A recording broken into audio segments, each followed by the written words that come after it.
A propósito disso, né, pela quantidade de casos e de forma recorrente, do prejuízo que isso traz para todo mundo, durante esse mês, né, durante aí os últimos quase 20 dias, a polícia fez um trabalho específico de combate à exploração sexual aqui no estado do Piauí, combinado com o que vem sendo desenvolvendo em nível de Ministério da Justiça no Brasil inteiro, com apoio também da Secretaria Nacional de Segurança Pública. E aqui no Piauí, eu já posso chamar o ao vivo?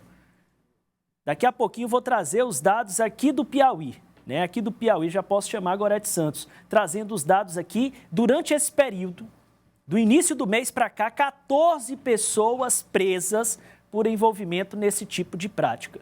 Gorete Santos me traz os detalhes. Boa tarde para você. Boa tarde, Thiago, a você e a todos. Pois é, uma média aí de praticamente uma prisão por dia, né? Porque esse trabalho realizado pela Secretaria de Segurança, em parceria também com outros agentes da segurança, exemplo da Polícia Rodoviária Federal, né, Polícia Militar, Ministério Público, enfim. Começou no dia 3 deste mês, até hoje foram 14 prisões em 22 cidades aqui do estado do Piauí. Mandados de prisão preventiva sendo cumpridos contra abusadores de crianças e adolescentes aqui no estado. Infelizmente, um crime recorrente e que tem sim crescido o número de denúncias, a exemplo do que a gente viu agora há pouco na reportagem, Thiago. A gente vai conversar agora com o diretor de inteligência da Secretaria de Segurança Pública, delegado Anchieta Neri, trazendo esses detalhes para a gente acerca desse trabalho. A gente viu um trabalho preventivo, mas há também um trabalho repressivo que é necessário diante de tantas ocorrências, um número assustador, infelizmente, delegado, que continua a ocorrer. Vocês trazendo agora esse resultado, o perfil continua exatamente o mesmo de que sempre foi, pessoas muito próximas. Boa tarde.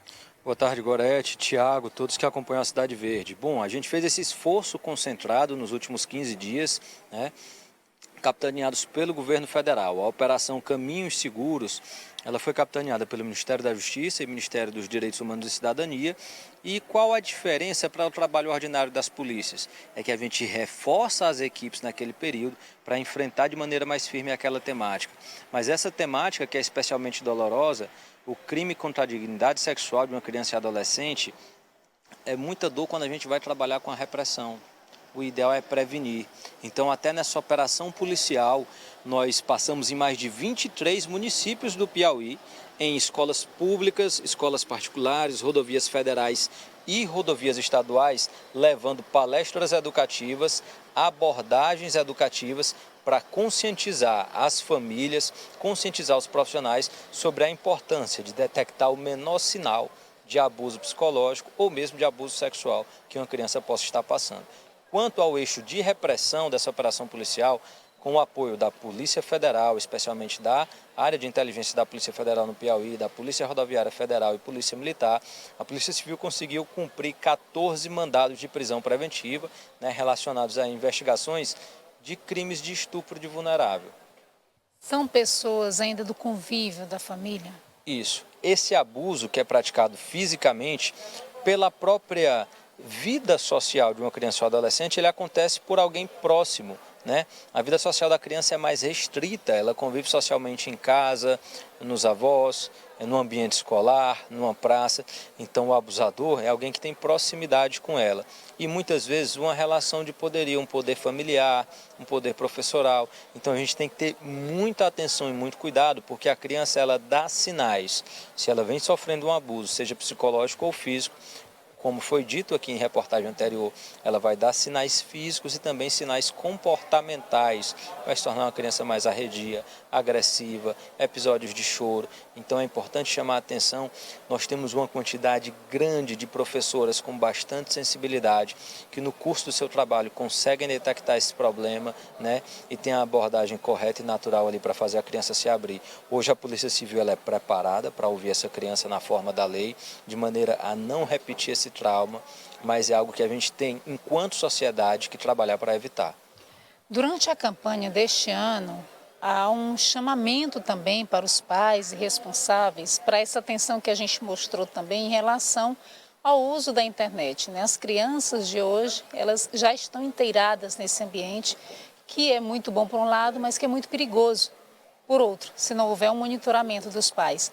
Nessa operação especificamente, delegada, a gente teve casos dessa natureza ou ela se restringiu mais a esse convívio mais próximo? Especificamente na Operação Caminhos Seguros, a gente enfrentou os crimes praticados fisicamente, presencialmente, né? Em que pese, por meio da DRCI e da DPCA, a Polícia Civil constantemente investigar esses crimes cometidos online, não foi o caso de agora. E quando a gente está falando de tema policial ou em geral, a gente se preocupa muito com os nossos direitos e esquece dos deveres, nós cidadãos brasileiros. Então eu chamo os pais que estão assistindo a Cidade Verde aos seus deveres. É dever de vocês, pais, exercer o controle parental, segundo o Marco Civil da Internet. Vocês têm o dever de observar o que os filhos estão fazendo online, com quem estão se comunicando, o que está chegando até eles, por meio da tela do computador ou da tela do celular. Se você, pai, não está cumprindo esse seu dever atualmente, saiba que seu filho pode estar em perigo. Há outras prisões previstas ainda este mês? Dentro do contexto na operação não, porque houve o fechamento para balanço e agora sim vamos ter as ações ordinárias que sempre acontecem, tanto das delegacias de polícia do interior quanto da delegacia especializada na capital, a DPCA. O Tiago tem uma pergunta. Pois não, Tiago? Gorete, a propósito disso, e aproveitando também da expertise que tem o delegado Anchieta Neri, a quem a gente deseja uma boa tarde, ele já atuou na Delegacia de Repressão a Crimes de Informática até bem pouco tempo. Qual é a estratégia, delegado, que o agressor ele usa para com a criança normalmente, para atrair a confiança e conseguir manter ali um relacionamento virtual com um menor? O que é que o pai também precisa estar atento a que tipos de aplicativos ou o pai deve ter mais atenção e evitar que a criança e o adolescente tenham acesso para não se tornar uma vítima desses agressores que iscam também crianças e adolescentes pelo meio digital? Tiago, foi muito boa a sua pergunta, até para a gente trazer essa informação para os pais, né, e eles terem condições de agir. Muitas vezes a gente tem a seguinte preocupação: eu não vou deixar o meu filho usar o Instagram porque um desconhecido pode abordar, eu não vou deixar meu filho usar o WhatsApp, mas a abordagem feita por esse criminoso virtual a uma criança, a um adolescente, o que a gente chama de internet grooming, ela é feita no ambiente em que a criança está. Então, aquele abusador que tem uma preferência por crianças e não adolescentes, ele vai encontrar seu filho no fórum de bate-papo do joguinho online, no fórum de bate-papo de um desenho animado que seu filho gosta. Então, você tem que se preocupar com todo e qualquer aplicativo, não só aqueles que eventualmente podem chamar a tua atenção pela presença de adultos. O abusador ele não vai se apresentar como alguém de 40, alguém de 30 anos.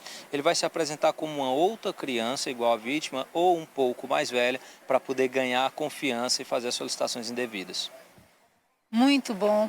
Delegado, quero agradecer, viu, a sua participação aqui no Jornal do Piauí. Tem mais perguntas, Tiago? Sim, eu gostaria de saber também, Gorete, em relação às pessoas que têm contato com a criança. Às vezes o pai...